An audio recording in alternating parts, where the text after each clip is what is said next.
Esta é a história do dia da Rádio Observador. Por que é que o Milton é diferente dos outros furacões?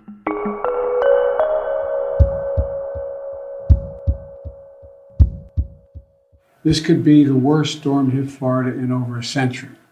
And God willing, it won't be, but that's what it's looking like right now. If you're under evacuation orders, you should evacuate now. You should have already evacuated. It's a matter of life and death, and that's not hyperbole. It's a matter of life and death. 6 milhões de pessoas vivem na rota do furacão Milton, que está a fazer disparar todos os alarmes nos Estados Unidos. Os moradores na Baía de Tampa, no estado de Flórida, são os que correm maior risco. Joe Biden não poupou nas palavras quando pediu à população para abandonar as suas casas. É uma questão de vida ou de morte, sublinhou. Este furacão cresceu de categoria 1 para categoria 5 em menos de 24 horas. É já classificado como o furacão com a maior capacidade de destruição dos últimos 100 anos. E as simulações de inundações e da força do vento impressionam mesmo os meteorologistas mais experientes. Qual é a força do Milton? E o que é que podemos fazer perante estes fenómenos climáticos? Vou conversar com o climatologista Carlos da Câmara, professor na Faculdade de Ciências da Universidade de Lisboa. Eu sou a Teresa Abcacis e esta é a história do dia de quarta-feira, 10 de outubro de 2024.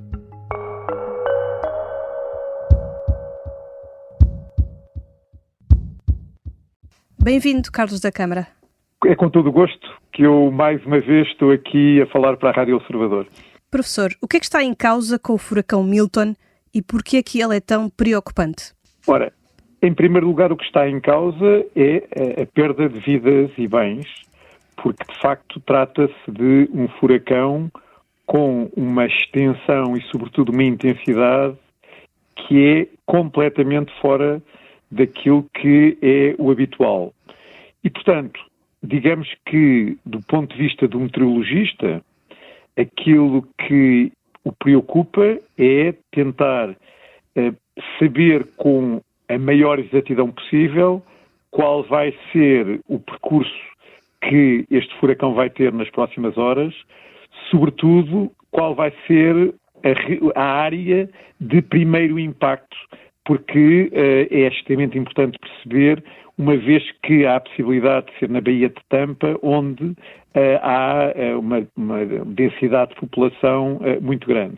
Do ponto de vista do climatologista, é também fonte de preocupação, porque o climatologista preocupa-se mais a olhar para estes fenómenos em contexto, quero dizer, comparando com fenómenos da mesma natureza ao longo dos anos e que têm afetado áreas semelhantes, e, nesse contexto, é também preocupante porque, conforme provavelmente iremos falar a seguir, este furacão sai completamente, não é, daquilo que seriam os parâmetros expectáveis, mesmo para fenómenos extremos. Uhum. Vamos falar então primeiro do impacto que pode ter na vida das pessoas. Já ouvimos no início deste episódio o presidente norte-americano a pedir às pessoas que estão na rota do furacão para abandonarem as suas casas. Estamos a falar de cerca de 6 milhões de pessoas que podem ser afetadas. O que é que acontece quando este furacão chega à terra e que obriga a esta retirada massiva? Ora bem, em primeiro lugar é preciso não esquecer que esta área já foi afetada há relativamente pouco tempo pelo furacão Helene. Exatamente, e morreram cerca de 200 de pessoas nessa altura. Exatamente, e é preciso perceber que estão amontoados montes de destroços, não é? Estão objetos, tudo isto é preocupante. Mas depois ainda há outros aspectos. É que o Helene trouxe quantidades avultadíssimas de precipitação. Isso quer dizer que os solos vão estar certamente saturados, o que quer dizer que toda a precipitação que vier deste furacão irá certamente escoar-se e vai ser uma massa de água tremenda. É preciso perceber que as precipitações que se antevêem serão da ordem de mais de 450 milímetros. 450 milímetros, digamos, para o cidadão comum, pode parecer muito pouco, mas o que eu quero dizer com 450 milímetros quer dizer que são 450 litros por metro quadrado. Ou seja, é imaginar que num quadradinho de 1 metro por 1 metro despeja quase 100 garrafões de água do uso, não é? 100 garrafões seriam 500 litros, não é? Agora imagine o que é isto, não é? Multiplicado por todos os quadradinhos de 1 metro por 1 metro. Portanto, vamos ter uma precipitação brutal. É preciso não esquecer que com o Helene foram quase 800 milímetros e, portanto, só o aspecto da água acumulada e da água a escoar-se vai certamente ser muito problemático. Agora, por outro lado, temos os ventos. Os ventos, tanto quanto se podem prever, irão a mais de 250 km por hora. Portanto, eu nem sequer faço ideia do que é que isto possa ser. Há ainda a acrescentar que a pressão atmosférica vai baixar cerca de 50 milibares, ela baixou 50 milibares em 10 horas. Também para o cidadão comum isto pode não querer dizer nada, mas quem tiver um daqueles barómetros em casa que tem um ponteiro, verá que 50 é uma brutalidade. Normalmente a pressão varia de poucos milibares, 5, 6, 10, quer dizer, aqui são 50, é algo também que é assustador. E porquê que isto é preocupante?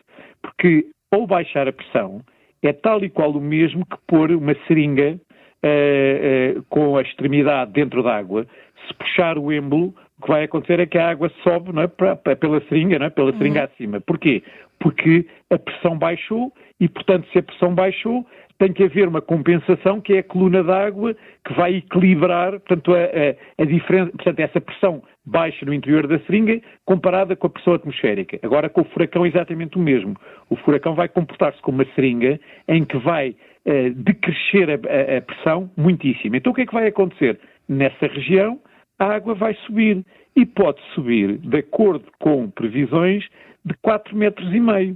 Agora, se imaginar que estes 4,5 metros vão ser empurrados por ventos com centenas de quilómetros por hora e ainda vão ter ondas em cima, imagine o que é que não vai acontecer junto à costa em termos de destruição. Portanto, na realidade temos aqui todo um conjunto de diferentes parâmetros meteorológicos, não é? Todos eles, não é? Todos eles preocupantes. E todos eles extremamente preocupantes. Incredible hurricane. It has dropped 50 millibars in 10 hours. I apologize. This is just horrific. Estamos de facto perante um fenómeno único. Nas redes sociais circula um vídeo de um meteorologista norte-americano, John Morales, que se emocionou a descrever o furacão. Alguns especialistas falam numa nova categoria na escala de intensidade. Ela vai até 5 e este parece que vai rebentar esta escala. É muito possível que rebente a escala. Oxalá isso não aconteça, mas tudo indica que sim. E isso não me espanta, porque ultimamente, quando eu digo ultimamente, nos últimos 20 anos, os fenómenos extremos têm-se tornado, têm-se intensificado de tal forma que começa a haver necessidade de se encontrar novas classes. Por exemplo, naquilo que eu estou mais familiarizado, que é os incêndios de vegetação, portanto, os incêndios florestais, os incêndios rurais. O que acontece é que na Europa já se teve que criar uma classe que se chama muito extrema ou anomalamente extrema ou coisa parecida. E que nós sentimos também em Portugal, não? Exatamente. As ondas de calor também começa a acontecer que vamos ter que inventar novas escalas. Portanto, o que acontece é que fenómenos que de antes eram de tal maneira raros que na prática não existiam, começam a tornar-se mais comuns e, portanto, vamos ter que acomodar as escalas antigas à nova fenomenologia, introduzindo novas classes de perigo.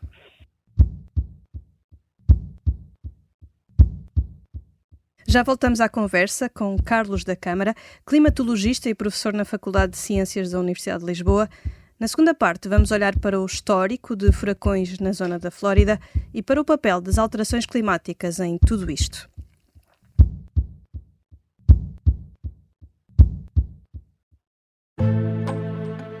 O sargento na cela 7. O homem na cela 7 escapou à morte por pouco. Piratinha do ar. Eu já disse que ele só tem 16 anos. Um espião no Kremlin. Esta é a história escondida de como Putin montou uma teia de poder e guerra. O encantador de ricos. Todos queriam estar com ele, todos queriam ser vistos com ele e todos queriam fazer negócios com ele. Operação Papagaio. Dão-lhe a entender que o melhor é que também fique calado. Matar o Papa. Crono não está só disposto a matar, também está disposto a morrer. Um rei na boca do inferno. A mansão da boca do inferno está cheia de espiões e informadores, por dentro e por fora. São histórias que fazem parte dos Podcast Plus do Observador. Pode ouvir no site do Observador, nas plataformas de podcast e no YouTube. Podcast Plus é mais do que um podcast. Estamos de regresso à conversa com Carlos da Câmara, climatologista.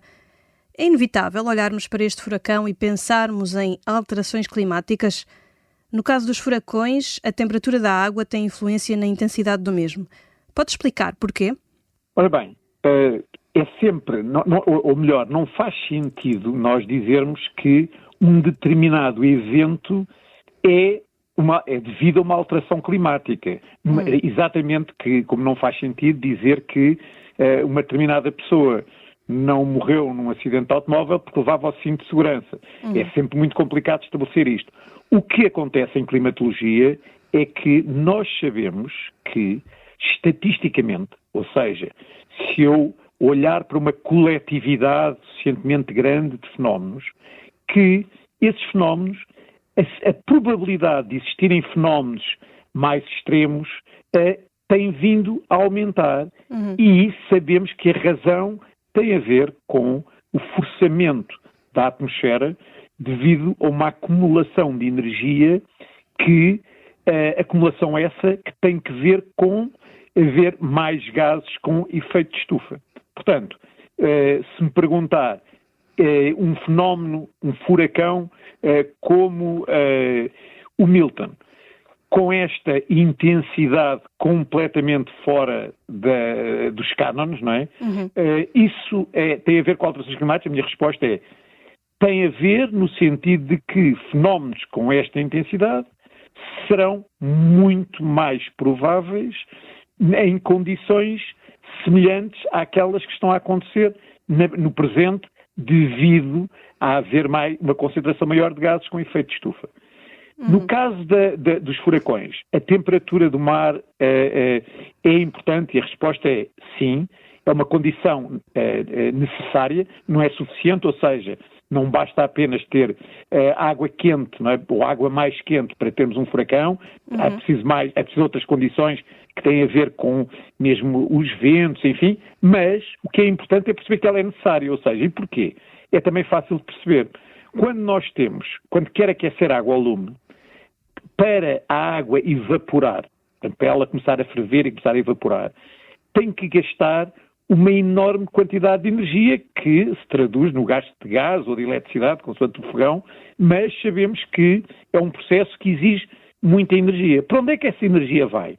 Essa energia vai exatamente para o vapor da água, ou seja, quando a água líquida passa a vapor, é preciso rebentar as ligações entre as moléculas de água para elas se tornarem livres umas das outras e passar a vapor, e isso quer dizer que essas moléculas ficam com muito mais energia. Quando o vapor se transforma novamente em água, ou seja, quando chove, liberta-se essa quantidade de energia toda que foi armazenada na água em estado de vapor. Ora bem, no caso de um furacão é exatamente isto que acontece. O furacão é uma máquina em que o vapor da água é transformado em precipitação e a energia que é libertada é transformada em energia do movimento. Portanto, quanto mais quente tiverem os oceanos, mais, fuel, mais gasolina, entre aspas, mais energia acumulada está aqui Exatamente. Portanto, a resposta é sim. E se olhar para os mapas de hoje, do ponto de vista meteorológico, do ponto de vista, digamos, de impactos socioeconómicos, é preocupante. Do ponto de vista do meteorologista, é extremamente bonito. Tem o nosso amigo Milton, tem o furacão Kirk, aquele que produziu estes temporais, não é? Portanto, marginalmente aqui em Portugal, e ainda temos um terceiro furacão, que é o Leslie. Portanto, neste momento temos 3 furacões ativos no Atlântico. Isso é de espantar? Não. As temperaturas do Oceano Atlântico este ano rebentaram tudo o que é escala. Portanto, temos um oceano perfeitamente preparado, não é, para alimentar furacões. Eu acho que já respondeu mais ou menos à minha próxima pergunta, mas mesmo assim faço-a. Já ouvimos dizer que estes fenómenos meteorológicos intensos estão a tornar-se mais frequentes e mais fortes. Isso já é visível mesmo no que acabou de descrever. Não só no que acabei de descrever, como em todo um conjunto de outros fenómenos. Por exemplo, falar em coisas que conhecemos todos muito bem. Secas aqui na Península Ibérica. As secas na Península Ibérica têm vindo a aumentar em extensão, em duração e intensidade nos últimos anos. Ondas de calor. As ondas de calor que nos têm afetado têm vindo a aumentar em intensidade, em duração e extensão. Ora bem, e podia-lhe dar muitos outros fenómenos. A precipitação. A precipitação tem vindo não a aumentar tanto em quantidade global, digamos, aquilo que chove anualmente. A tendência é relativamente pequena, mas tem aumentado imenso a concentração. Portanto, isso é mais do que notório. Temos tido cheias cada vez com mais gravidade. Portanto, do ponto de vista dos furacões, está exatamente na mesma linha. E há um aspecto que para mim me preocupa sobretudo, é que todo este aumento de fenómenos extremos é modelável e estava previsto desde há 30 ou 40 anos pelos modelos de circulação da atmosfera. Agora, o que é preocupante? É que os modelos subestimaram a intensidade de muitos destes fenómenos, ou seja, os modelos, há qualquer coisa ainda que nos escapa e que faz com que, na realidade, as coisas estejam a ser mais severas do que aquilo que está a ser modelável. Do ponto de vista científico é muito interessante, quer dizer que há coisas que ainda teremos que investigar melhor. Mas do ponto de vista prático é altamente preocupante no sentido de que estes fenómenos estão a ficar mais severos do que aquilo que se antecipava. Estão também a causar com ele esta destruição, muitas vezes mortes. O que é que se pode fazer para evitar tudo isto? Ora bem, no fundo, a primeira coisa que desejável a fazer é tentar limitar as emissões de gases com efeito de estufa, o que sabemos que é tremendamente complicado, porque envolve fatores socioeconómicos, não é? E entendimentos globais, não é? Portanto, essa é a primeira coisa. Evidentemente que muitas vezes a Europa, sabemos que está na vanguarda de todas estas ações e muita gente pensa que não vale a pena porque a Europa não é de todo o maior emissor, que do ponto de vista globalmente falando representamos uma pequena percentagem. Eu não penso assim por 2 motivos. Primeiro porque é bom dar o exemplo, mas sobretudo porque ao implementar-se este tipo de medidas normalmente aparecem novas políticas e novas tecnologias e essas são exportáveis. Portanto, no fim de contas, não é um trabalho em vão. Mas isso é o ideal. Há a segunda parte que me parece que tem mesmo que ser, que é a mitigação e a adaptação. Portanto, o que é que isto quer dizer? Isto quer dizer que vamos forçosamente ter que desenvolver cada vez mais previsões de qualidade. E, de facto, se reparar, mesmo o Helene e agora o Milton está a ser muito bem prevista a sua trajetória, mas, sobretudo, vai ser preciso desenvolver cadeias de transmissão dos graus de perigo para todos os agentes socioeconómicos, de forma a que a população seja atempadamente avisada e, ao mesmo tempo, é preciso também educar a população. Portanto, a população vai ter que perceber que fenómenos extremos vão tornar-se mais comuns e, portanto, vamos ter que saber coletivamente como nos comportar para, essencialmente, evitar perdas de vidas, não é? E de bens. Portanto, vamos ter que nos saber adaptar às novas circunstâncias que, infelizmente, não são as mais agradáveis. Só para terminar, voltando a relembrar John Morales, o meteorologista experiente que se emocionou a falar sobre o furacão Milton. O professor também já acompanha esta área há muitos anos. Estes fenómenos climáticos extremos também o surpreendem e, de certa forma, também o assustam? Ora bem, surpreender propriamente não, no sentido de que há muitos anos que os climatologistas sabem que um cenário nesta natureza iria ser altamente provável. Para ser sincero, aquilo que me surpreende é que tenha sido tão rápido. Quando eu há 30 anos comecei a estudar este género de fenómenos, eu achava, bom, isto vai ser para os meus filhos ou para os meus netos. Uhum. Para mim não vai ser. E, de facto, neste momento está a ser, e eu não sei como é que irá ser. O ter ultrapassado as previsões que tinham feito, não é? Era isso que há bocado falava. Exatamente. Também. E, por um lado, a intensidade ultrapassou e, sobretudo, antecipou, ou seja, a aceleração das alterações climáticas é maior do que aquela que se antevia há 30 anos. Se me assustam, eu diria que, sobretudo, o que me provocam é um respeito enorme pela natureza. Portanto, mais do que assustar, é perceber que o que está aqui a acontecer, e eu acho que é importante que o cidadão perceba isto, muitas vezes as pessoas acham que isto é a natureza a vingar-se do homem, não é? Portanto, mas faz sempre assim estes filmes... Umas explicações míticas. Ora bem, eu acho que não é. É exatamente o contrário, é a natureza a tentar restaurar um equilíbrio perdido. Portanto, no fim de contas, todos estes fenómenos têm como papel, isso em climatologia nós percebemos isso muito bem, de restabelecer equilíbrios, portanto, restabelecer desequilíbrios que havia pelo facto de haver acumulações de energia em determinados locais e menos noutros. Portanto, a atmosfera tem que ter uma circulação muito mais intensa para ser compatível com este aumento de energia armazenada. Portanto, se quiser, não me assustam, mas fazem respeitar a natureza e, ao mesmo tempo, admirá-la pela forma como ela, na realidade, está a tentar resolver um problema que foi semeado pelo homem, sem dúvida alguma. Obrigada, professor Carlos da Câmara. Pronto, foi um gosto.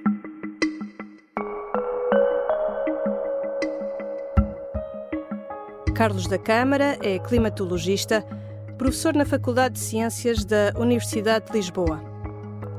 Esta foi a história do dia.